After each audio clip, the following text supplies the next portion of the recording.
Eu convido você para abrir a sua Bíblia na carta de Paulo, escrita a Tito, capítulo 2. Nós vamos ler aqui um versículo da Bíblia e vamos estar junto, tirando algumas reflexão, alimento para nossas vidas. Capítulo 2, alguns colocaram de pé, eu quero convidar todos que façam isto. Somente o verso 14. Diz assim, 2:14.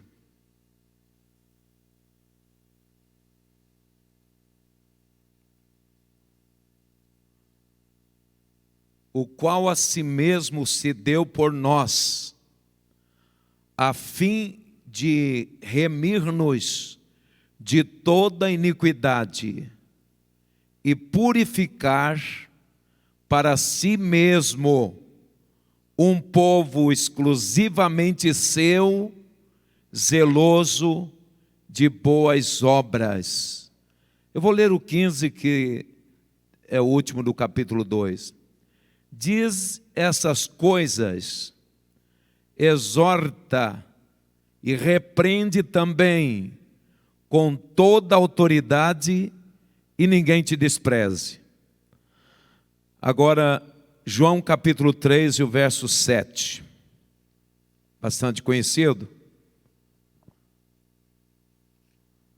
Somente o verso 7, dentro desse versículo, desse capítulo melhor. Diz assim o verso 7. Não te admire, ou não estranhe, de eu te dizer, importa-vos nascer de novo. Amém. Podeis assentar.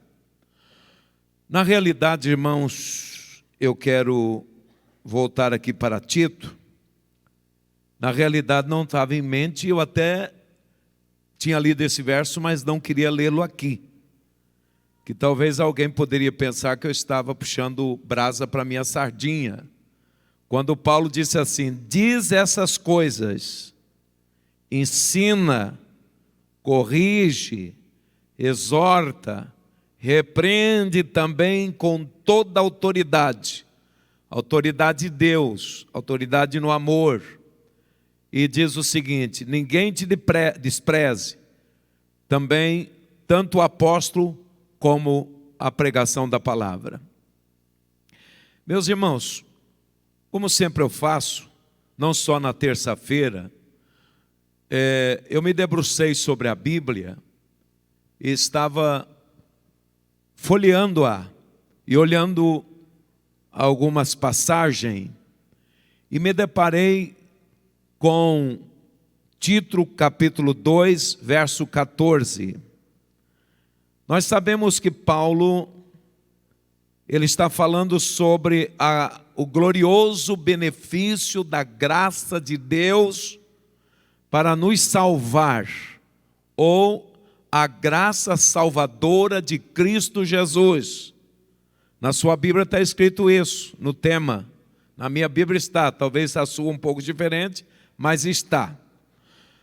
E Paulo, ele faz nos lembrar de que nós precisamos entender que o próprio Jesus, esse que através da graça de Deus nos salvou, ele se entregou por nós, está bem claro aqui, a fim de nos remir de toda a iniquidade, raiz de todos os pecados. E depois diz o seguinte, e purificar para si mesmo um povo exclusivamente seu, e por fim, zeloso de toda boa obra. Isso aqui não é um lanche,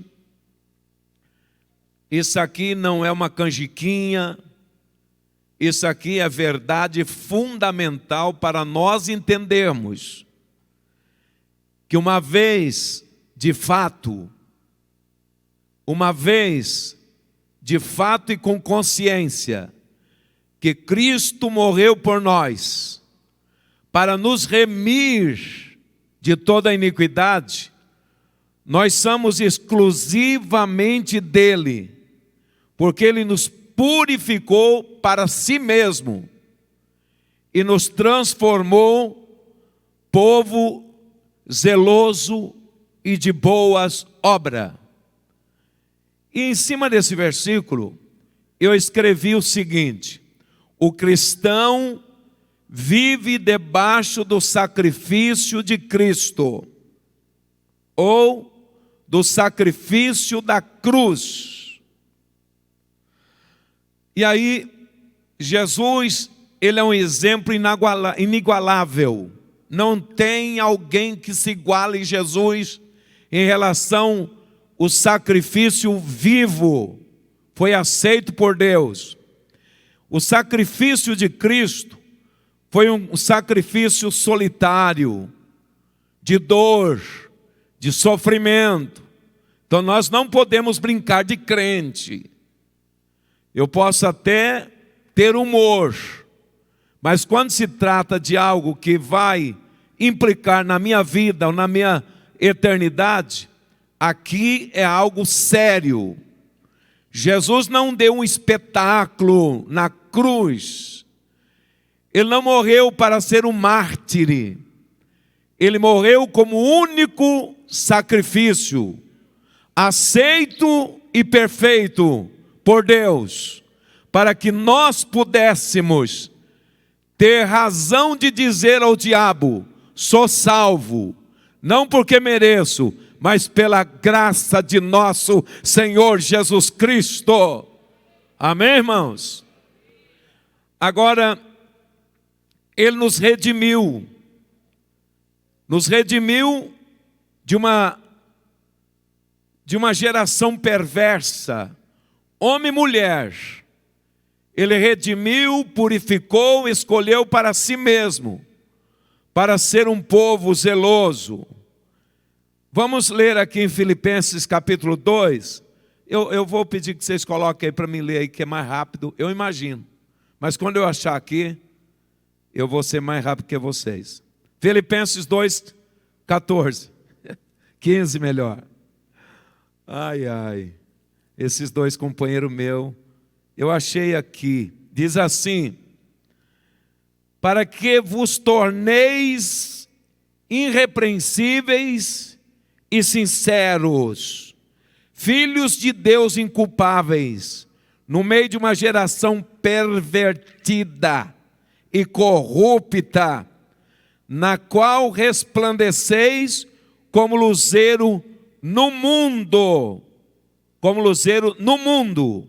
Então, nós fomos por Cristo e nos elevou de uma geração pervertida e corrompida e nos fez sacerdote. E nos fez um povo santo, nação eleita, nada de orgulho em relação ao pecador, porque teríamos motivo de orgulhar se fosse por mérito, mas não foi. É a misericórdia de Jesus. Cristo nos tirou do montouro, do lodo, do charco, da lama, e nos fez sacerdote, filho dele, pela misericórdia de Jesus. Você pode glorificar ao Senhor? Isso é maravilhoso, irmão. O sacrifício de Jesus desviou a ira de Deus, para que nós não fôssemos fuzilados, inseridos, queimados. Então, o sacrifício de Jesus. Eu gosto de ler e vou ler o que diz aqui em 1 João, capítulo 1 e o verso 7.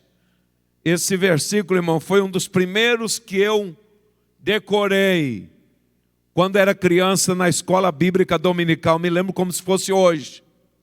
E lá está escrito assim: mas se andarmos na luz, condição, se você andar na luz, você está condicionado a ter comunhão com Deus e comunhão uns com os outros. E o sangue de Jesus Cristo, Filho de Deus, nos purifica de todo o pecado. Amém? Isso é maravilhoso. Agora Hebreus capítulo 10 e o verso 17. Eu estou citando essas passagens porque elas estão extremamente maravilhosas. E diz assim: e jamais me lembrarei de seus pecados e de suas iniquidades. Ora, onde não há remissão destes, não há mais oblação pelo pecado.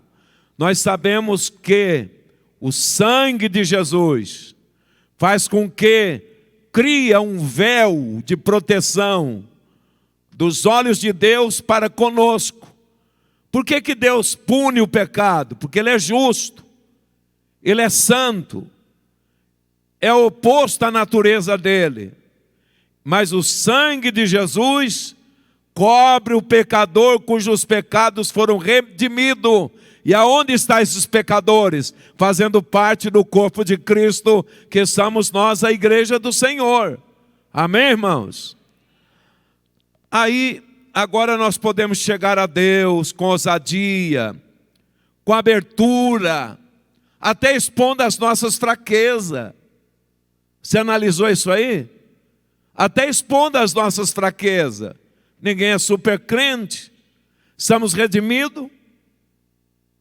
Eu acabei de dizer para o pastor Euripides aqui que eu tive que fazer uma resposta para o irmão na hora. Ele falou: pastor, mas eu sou 30 e tantos anos, sou crente e tal, é impossível. Eu falei assim, eu não ia errar. Eu falei: olha, eu conheço motorista que é motorista há 50 anos. Dirigiu 50 anos sem sofrer um acidente. E depois de 50 anos sofreu um acidente e morreu. Somos pecadores, redimidos. Mas é necessário que nós chegamos diante de Deus com toda a franqueza, como diz lá em Hebreus capítulo 4, o verso 16. De coração, chegamos a Deus, confessamos os nossos pecados. Jesus é o nosso sacerdote eterno e Ele perdoa os nossos pecados. Agora eu não esqueço de uma palavra que disse uma pessoa aqui.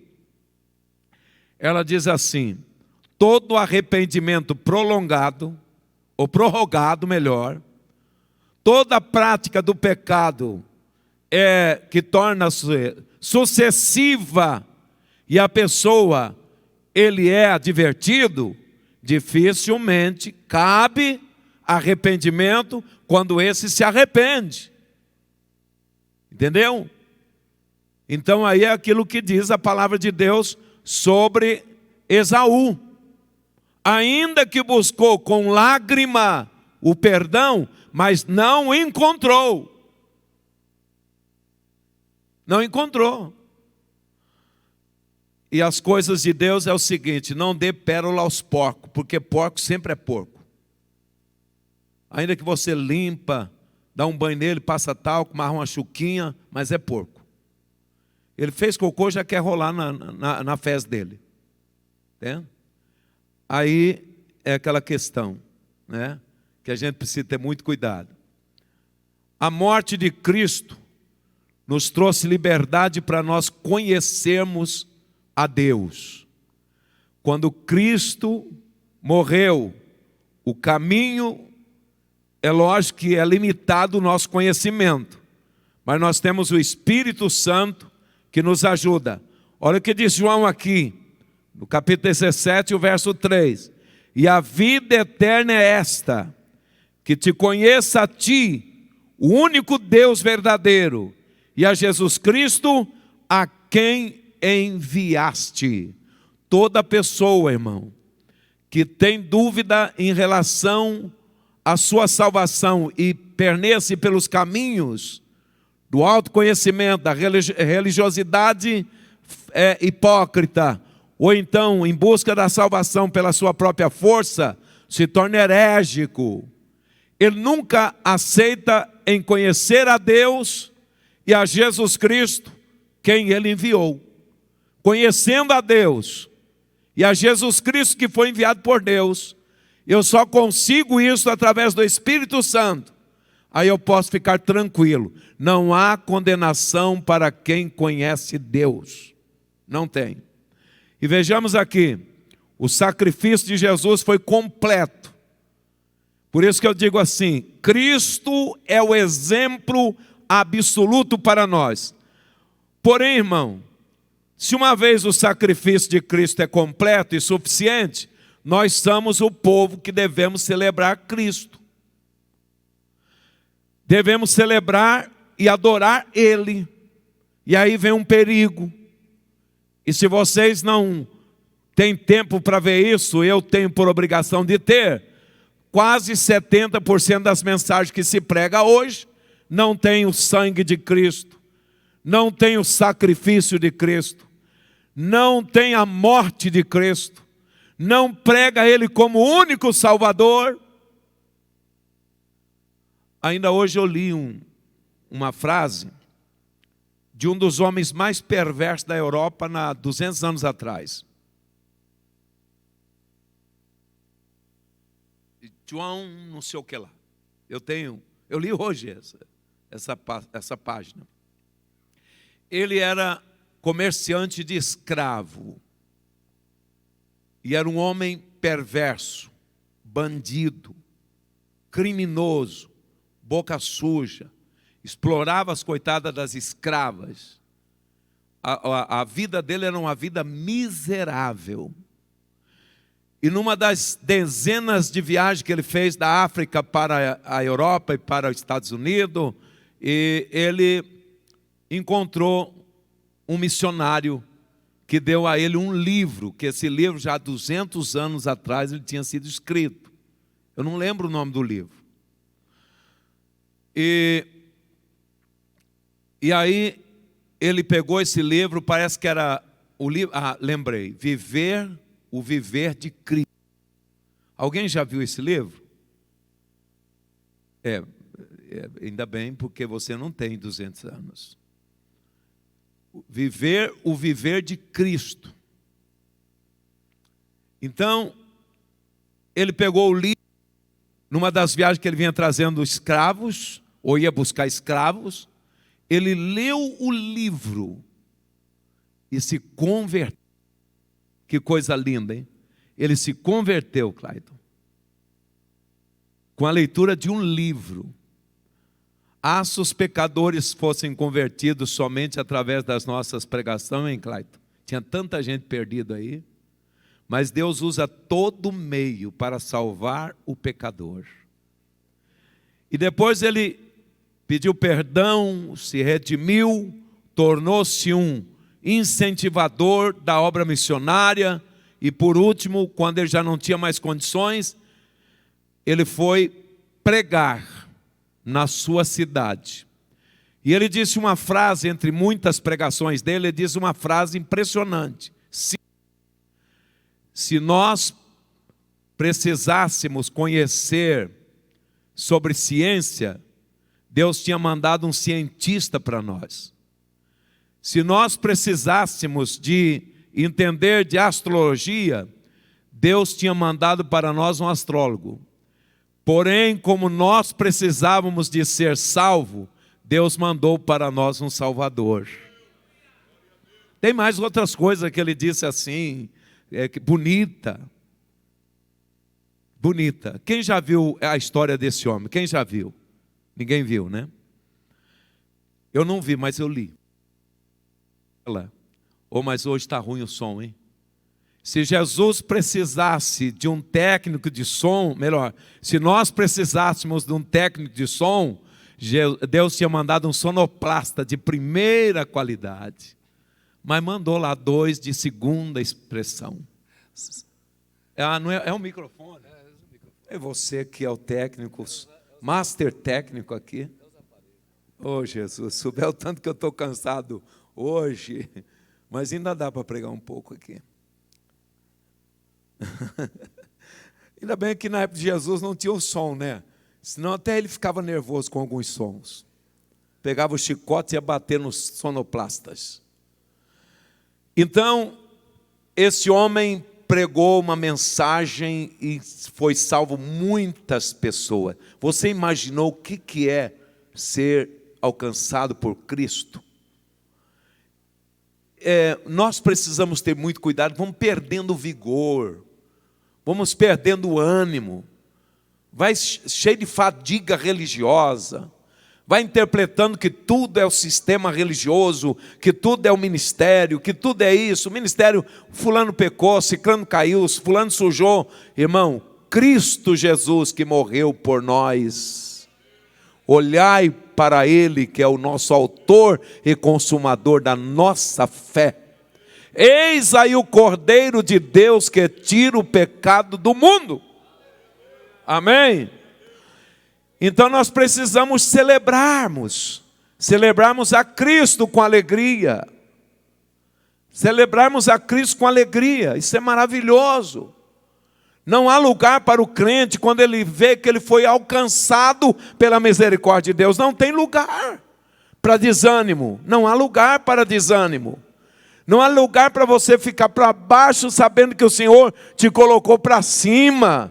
Te tirou do charco de lodo, do vale da sombra da morte e fez você vir às regiões celestiais. É momento de nós despertarmos e celebrarmos ao Senhor nosso Deus. E aí o historiador dele conta a história que ele estava pregando um dos seus últimos sermão, já bem envelhecido. Ele diz assim, parou de pregar e disse, Jesus é precioso para mim. Aí os irmãos estavam ouvindo, glorificou a Deus por essa frase, mas ele repetiu, Jesus é precioso para mim. Aí ele repetiu a terceira vez, Jesus é precioso para mim. E o irmão que estava o assessorando ao lado dele, porque ele já estava bem envelhecido, falou, pastor, o senhor já repetiu isso 3 vezes. Ah, se eu pudesse repetir o resto da minha vida, Jesus é precioso para mim. Amém, irmão? Desperta, Jesus é precioso. Tem um salmo que o salmista Davi disse assim, eu não tenho outro bem além de ti, nem o ouro, nem o dinheiro, nem a fama, nem a glória, ninguém é mais do que o Senhor Jesus para mim. Então, celebremos com alegria, com alegria. Agora, falando em sacrifício, a Bíblia fala de sacrifício que nós temos que oferecer. Aí eu estava narrando esse texto aqui, e de fato eu narrei ele até o final. Coloca para mim Romanos 1:12. É bastante conhecido, mas vamos ler.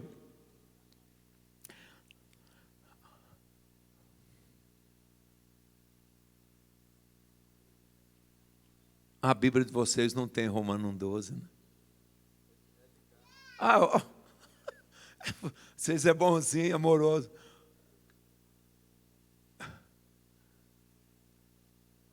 É melhor eu vou dispensar a Bíblia eletrônica, por isso que eu não desprezo a Bíblia de papel de jeito nenhum. Romanos 1:12. Vamos ler aqui. Diz assim, 12:1 melhor.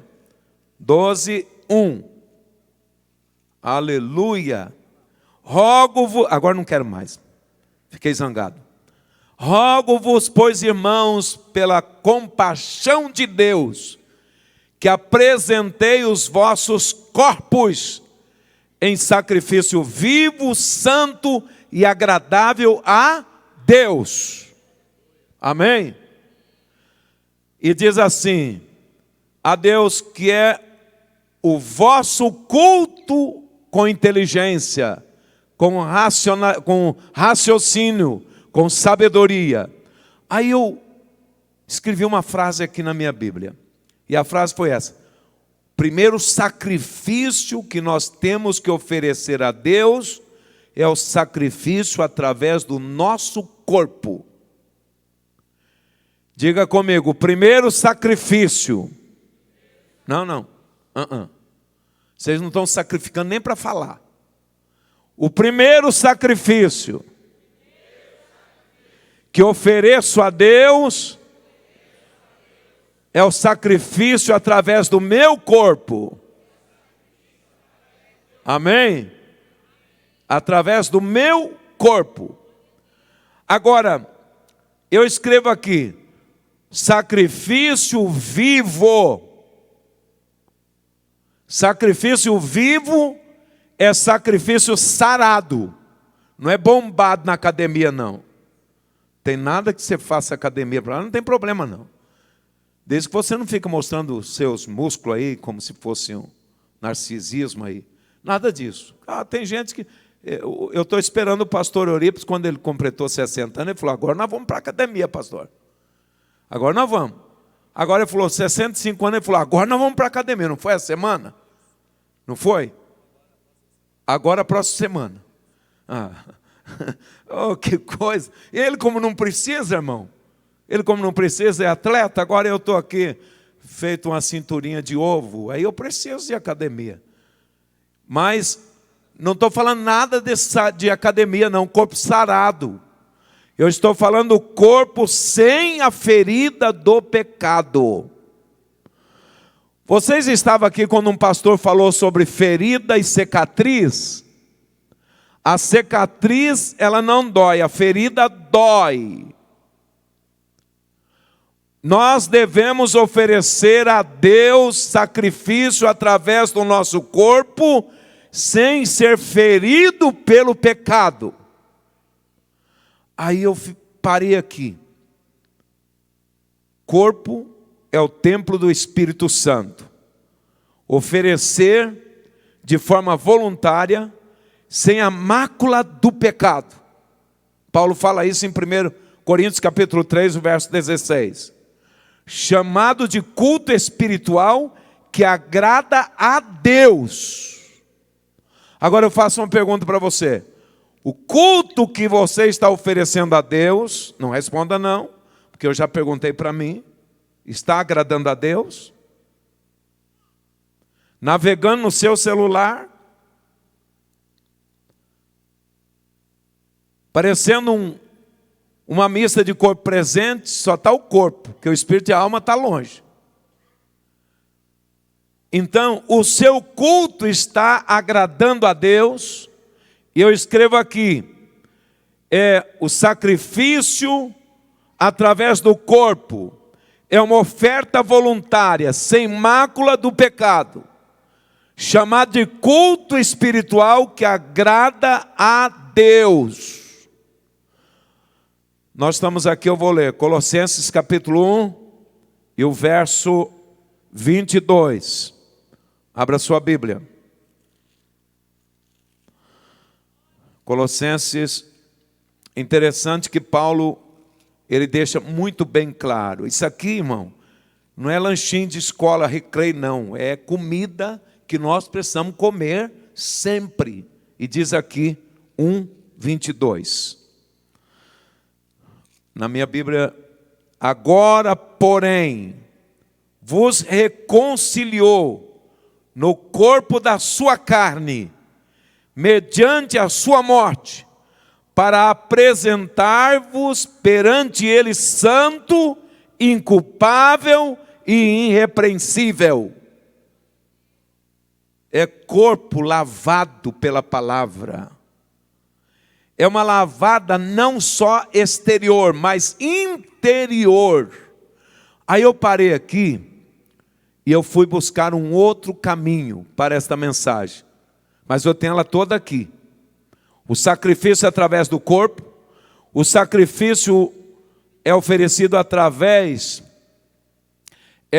do louvor, da oração e assim sucessivamente. Mas eu vou entrar numa outra parte aqui do estudo, apesar que falta 15 minutos para as 9 horas. Aí eu começo uma outra palavra dizendo aqui, o novo nascimento só acontece depois da morte do velho eu. Diga comigo, o novo nascimento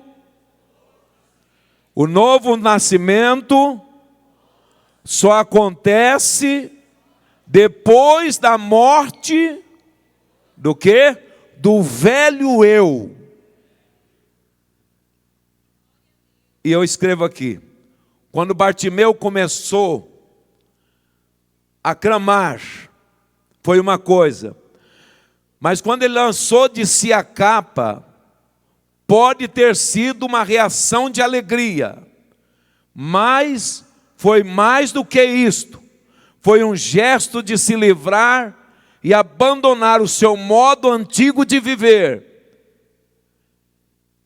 tá? E foi uma expressão de que lançou para fora aquilo que possivelmente ia lhe embaraçar ao correr para Jesus.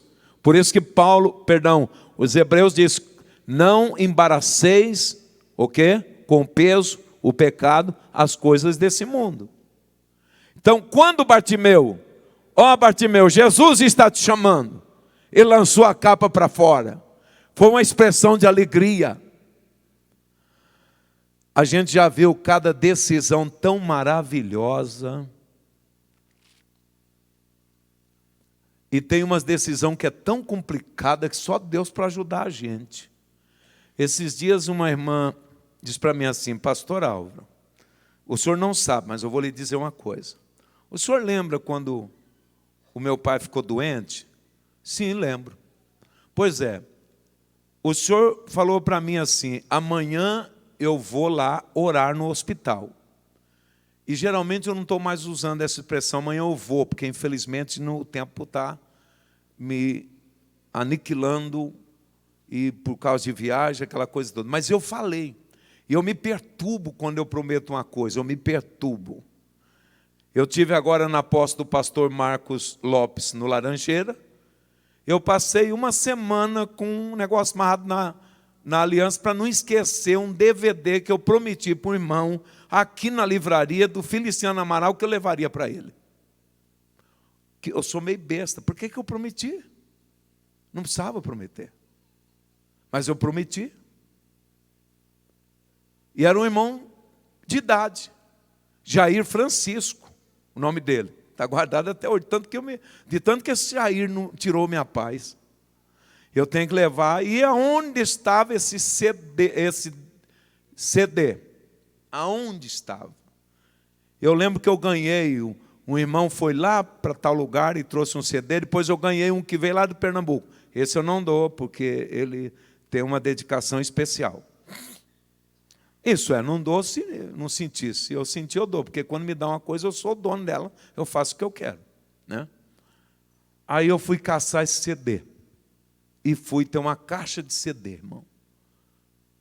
E é uma caixa, eu ganho muito CD, uns até, eu ouço todos, porque a pessoa fala, pastor, o senhor vai ouvir? Vou, meu irmão. Um dia ele pergunta, eu tenho que falar que eu ouvi. E aí ele pergunta, gostou? Eu falo, não é do meu estilo. Pronto. Tem que ser sincero, porque se eu falar que eu gostei, eu estou mentindo. E aí eu fui caçar esse CD, achei o CD Marco Lopes. Achei o CD. E agora, para não esquecer, para levar lá no dia da sua posse, botei dentro da Bíblia, junto com a Bíblia, e vou levar, prometi. Aí eu falei para a irmã que eu ia lá orar pelo pai dela. E ela tinha uma irmã que não era evangélica. Ela me contou, isso já tem não sei quantos anos, ela me contou agora. Eu digo até o nome da pessoa. É a sogra do Neemias. Neemias está aqui? Não está. Ainda bem que se perguntasse o nome da sogra, ele tem esquecido. Está aqui o Neemias? Não está. Então, ela que me contou, falou, minha irmã falou assim, esse pastor vai vir aqui? Se ele vier aqui amanhã, como ele prometeu, eu vou aceitar Jesus. Ai, que bobagem. E eu sem saber. Aí no outro dia, A irmã orando: ô Jesus, traga o pastor Álvaro, Jesus, traga ele, Jesus, traga o pastor Álvaro. E disse que eu não aparecia. Ela falou: estou te falando. Por isso que eu falei para você que eu aceito Jesus, se esse pastor vier aqui. Quando foi 4:30 da tarde, eu cheguei lá com uma outra pessoa. Aí a irmã olhou para a irmã dela e falou: agora você vai ter que aceitar Jesus. Ela disse: eu já estava com vontade mesmo. Hã? Maurinha. Okay. É a sogra do Neemias, né? Maurinha. Aí a irmã aceitou Jesus. A irmã dela falou: pastor, está crente, já batizou, está firme. Como é que a mulher bota um negócio desse na mente, que para ser salvo eu tinha que ir lá no hospital cumprir a minha palavra? Aí, olha, o diabo é pego de surpresa, Deus não. Deus me conduziu para ir lá e essa pessoa aceitou Jesus. Mas tem umas conversões que é maravilhosa. O novo nascimento só acontece depois da morte do velho eu. O meu pai era um homem de um eu terrível. Era um homem terrível. Mas a conversão dele foi radical. A quem mais perdoa, mais a pessoa ama quem a perdoou, não é verdade? Então, meus irmãos, quando Bartimeu soltou a capa, foi alegria. Mas no mínimo ele disse: para que eu vou levar isso? Isso é embaraço. Isso vai me impedir de correr para Jesus. Eu acredito que ele foi numa alegria satisfeita, numa alegria tremenda, inexplicável. E quando Jesus perguntou: o que queres que eu te faça? Espera aí, me faz lembrar essa passagem da Bíblia.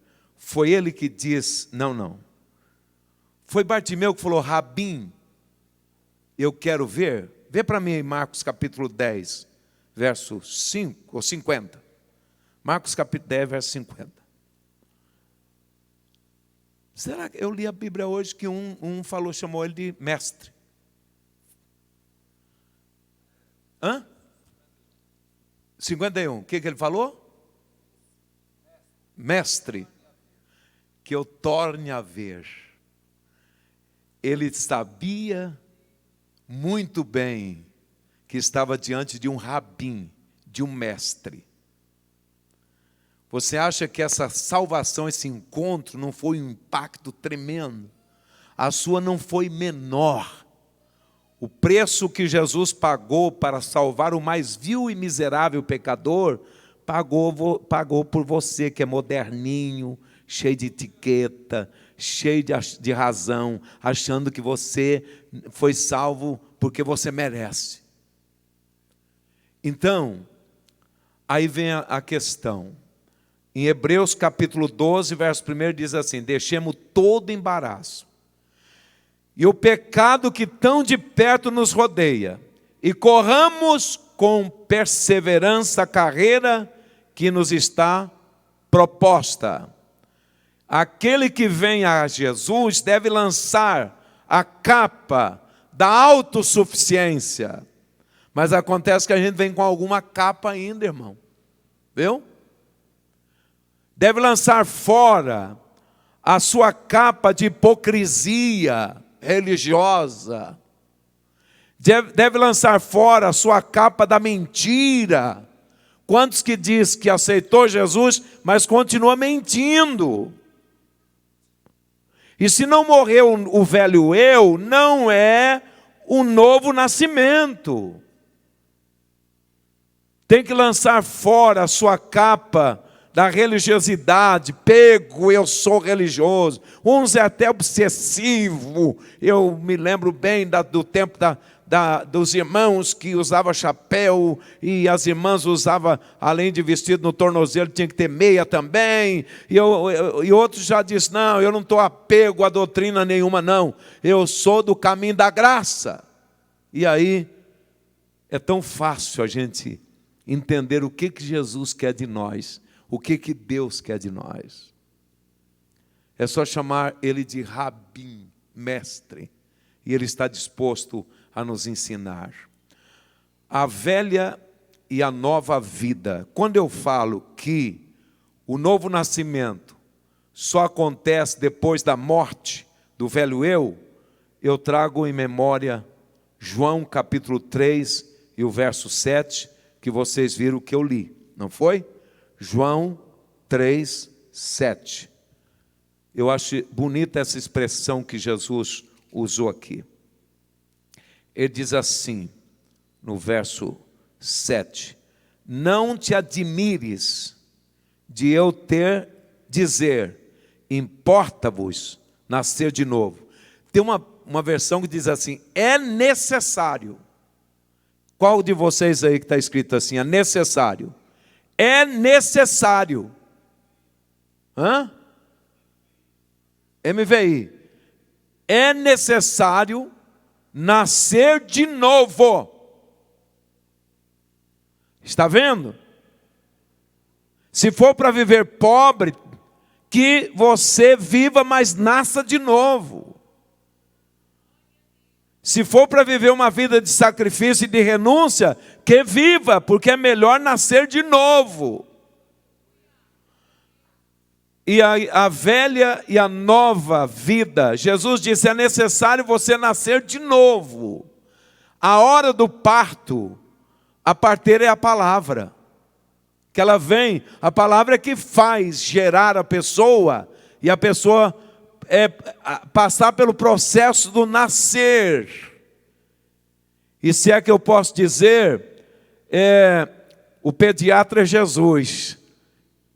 E o Espírito Santo está ali. Quando o crente nasce, isso é uma coisa que os olhos jamais podem contemplar, e é uma maravilha muito mais do que nós sermos gerados no ventre da nossa mãe.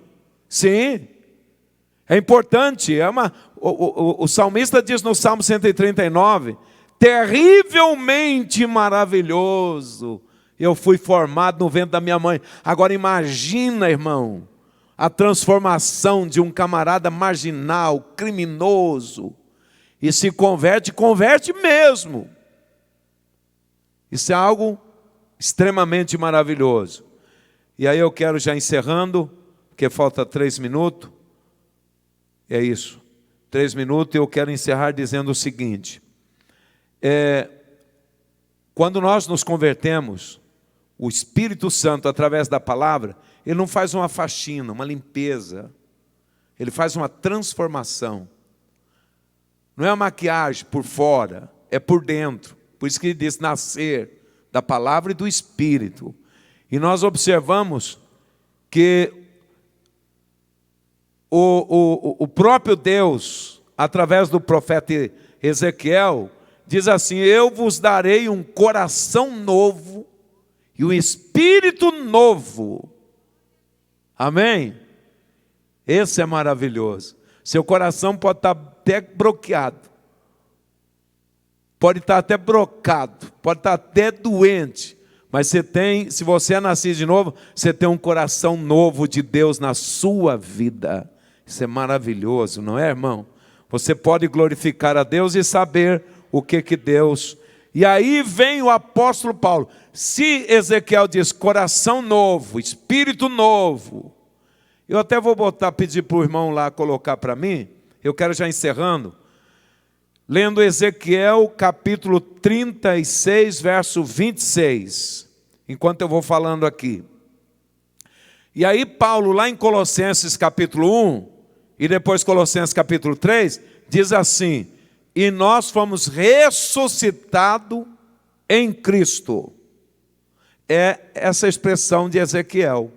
E dar-vos-ei um coração novo, e porei dentro de vós um espírito novo, e tirarei da vossa carne o coração de pedra, e vos darei um coração de carne. Ainda Ezequiel, capítulo 11, o verso 19. Coloca lá para mim, só para vocês verem essa comparação tão linda e maravilhosa da palavra de Deus. E lhe darei um coração, e lhe darei um só coração, e um só espírito novo porei dentro deles, E tirarei da sua carne o coração de pedra e lhe darei um coração de carne. E aí tem promessa maravilhosa e também tem promessa lá em Ezequiel capítulo 18, verso 3. Só esses versículos para vocês guardarem na mente e ler. Mas escute bem, é necessário nascer de novo. E eu escrevo aqui, irmão, cuidado com uma vida espiritual fragilizada e andar desprotegido sem armas do Senhor. Guarda isso que eu estou te falando. Nos últimos dias em que nós estamos vivendo, só vai permanecer crente, cristão, só vai permanecer uma vida transformada, oferecendo sacrifício ao Senhor, se de fato for nascido de novo. Não estou julgando ninguém, mas agora é época do teste. Tem gente que vão se escandalizar, outros vão achar que é normal pecar e querer se justificar, outros vão achar normal ter 3 ou 4 casamentos, outros vão achar normal roubar, ser preso e voltar e continuar sendo cristão, sem arrependimento. Mas só vai permanecer salvo, preparado para o dia do chamamento, aqueles que são nascidos de novo, e o velho eu morreu, e tem um novo nascer no coração, interno, de coração.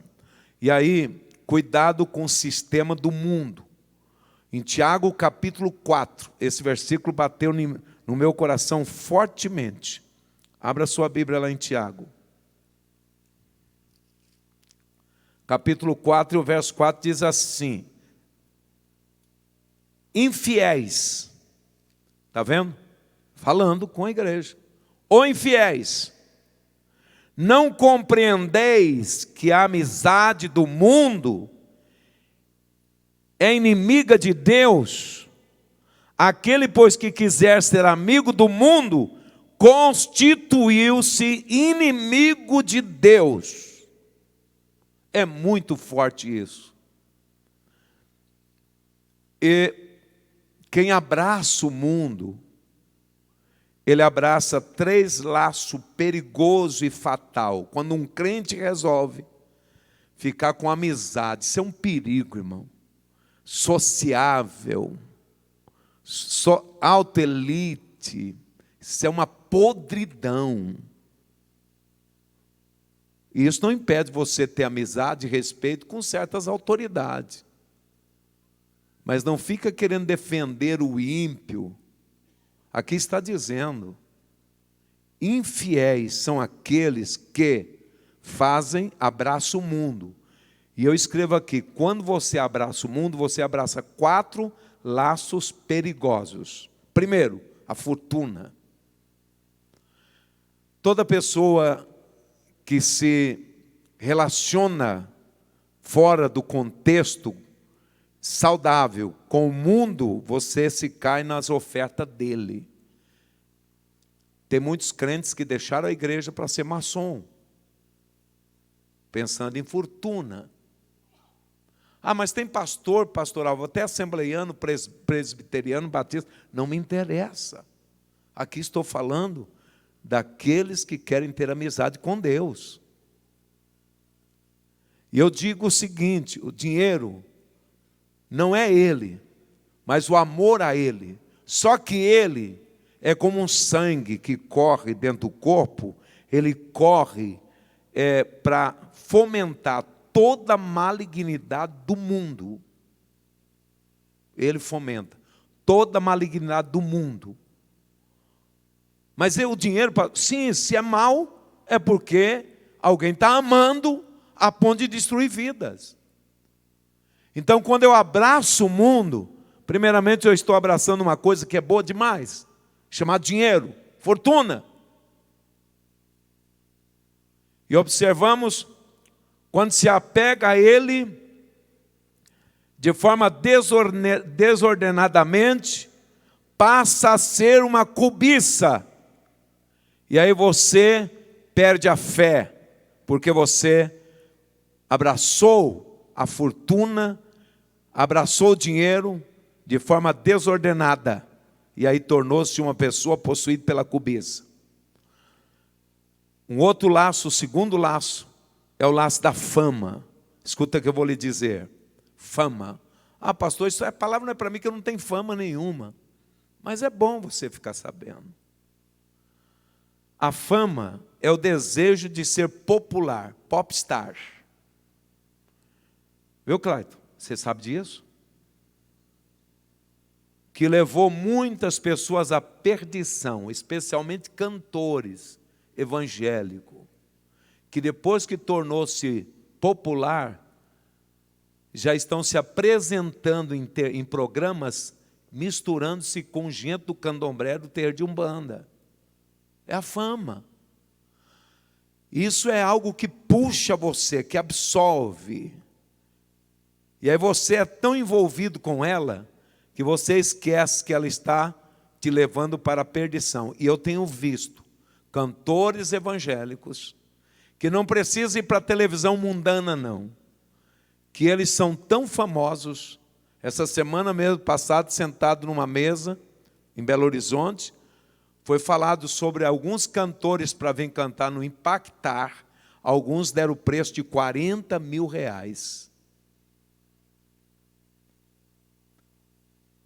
Com a minha banda, e sem a sua banda, 12 a 14 mil reais, só eu sozinho, com o meu tecladista. Ah, mas tem um tecladista bom demais aqui, tal. Aí é 10 mil reais. Tornou-se popular. E aí ele não quer ficar mais fora do holofote. Nada contra isso. Almador, que a Leandro está me ouvindo lá atrás, sempre eu falo isso, ele ontem tomou posse da nossa congregação lá do Buriti. Eu não sei agora inventar esse negócio, botar um painel para tirar foto com o pregador e o cantor. De primeiro, quando terminava um culto, as pessoas faziam fila para receber a oração do pregador. Hoje faz fila para tirar foto com o pregador. Como é que está você, moreno? Que você é charmoso, hein? Não é à toa que a sua filha é bonita, a sua esposa é simpática, aí. Pensou? Aonde é que está o meu painel com o meu nome para mim tirar foto? E todos os meus fãs vêm tirar foto comigo aqui. Já tem painel exclusivo. Aqui tem. Quando é nas nossas festas, tem. E a gente sabe quando tem, não tem vaidade, nem popularidade. E quando tem, e tem popularidade. A fama. E o diabo é tão terrível que ele atreveu a dizer para Jesus, se tu me adorar, eu te dou toda a fama desse mundo, toda a glória desse mundo. E tem muitos pregadores que já não pregam mais onde tem 10, 30, 40, 50 pessoas, não. Ele troca o convite, inventa uma doença, porque lá tem pouca gente e aqui pareceu um convite que tem mais gente. Deixa eu parar de falar desse pessoal. Ah, pastor, o senhor fala só dos itinerantes, coitado do Clayton, do Rubem. O senhor fala só dos cantores, coitado dos mensageiros. E do pregador. Eu vou dizer uma coisa para vocês. Eu vou dizer uma verdade aqui. Está havendo aí um tipo de popstar, quem tem o templo maior. Pessoas que passam 15 anos construindo um templo para caber 10, 12, 15 mil pessoas, para usar uma vez por mês. Só para dizer, o maior templo do Brasil. Deus não concorda com isso. Lá na Coreia do Sul, tinha uns camaradas lá, David Show e tantos outros, o maior templo do mundo, o maior coral do mundo, o maior isso, aquilo. Deus não concorda com isso. Então, tem muitos pastores com mega igreja, mega templo, mega isso, mega aquilo. E a fama é terrível. Depois da fortuna, da fama, outro laço é o poder. Eu tenho muito medo, irmão, de pessoas que querem ter influência para controlar. Começa simplesmente ali como um assessor, começa como um terceiro suplente. Eu acho engraçado as pessoas. Esses dias eu estava perto do irmão, ele falou assim, ô pastor, avisa lá que está aqui o irmão que é suplente a deputado. Aí eu fiquei só olhando, né? Já os deputados e os políticos já enchem as paciências, tem que apresentar eles direto. Ele está aqui o suplente a deputado. Aí eu falei assim, então ele ficou na primeira suplência? Não, ele é o quinto suplente. Não é mais nada só. Quinto suplente tem que morrer uns 4 para ele conseguir alguma coisa. Quer ser famoso, irmão. E aí vem aquela questão do poder. Do poder. Você sabe quem fulano é? Ele a mulher dele é faxineira do gabinete do fulano de tal. Está nojo. Então, irmão, não esqueça dessa frase que eu estou dizendo para vocês. Quem abraça e faz amizade com o mundo, está fazendo amizade com o poder. E você lê na Bíblia Sagrada, lá em 2 Crônica, capítulo 9, e o verso 1. Depois você lê 2 Crônica, capítulo 26, verso 15, 16 e 19, 20. E diz o seguinte, vou fechar a Bíblia, fechar tudo, senão não paro. Coloca lá, irmão, 2 Crônica 9, 1.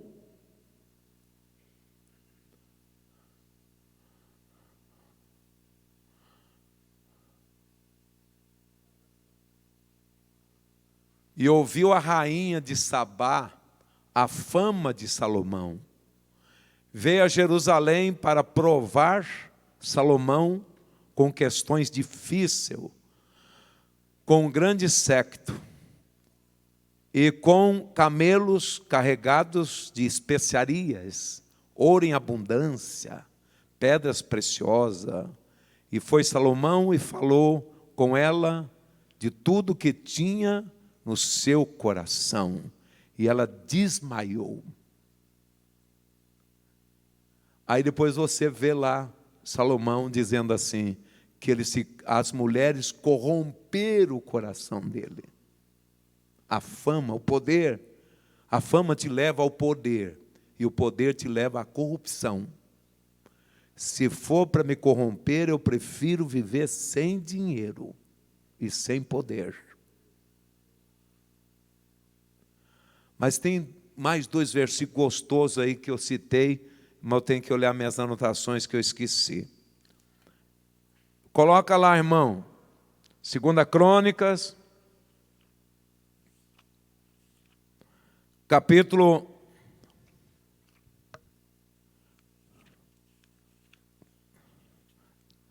26, 15. Olha bem esse versículo. Também fez em Jerusalém máquinas de invenção de engenheiros que estivessem nas torres e nos cantos para tirarem flechas e grandes pedras, e propagou a sua fama até muito longe, porque foi maravilhosamente ajudado até que se fortaleceu. Esse é 15. Agora, capítulo 16. Melhor, verso 16. Está lá?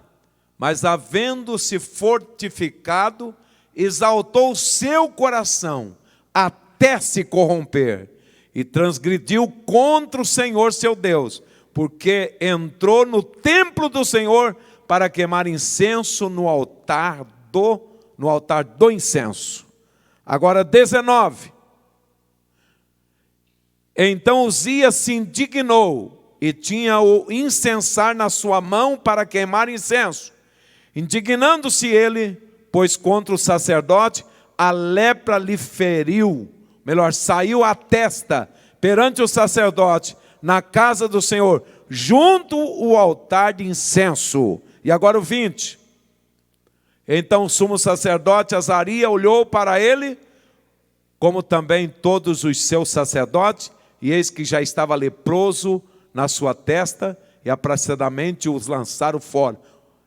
E até ele mesmo se deu pressa de sair, visto que o Senhor havia ferido esse que por causa da fama adquiriu poder, fortaleceu.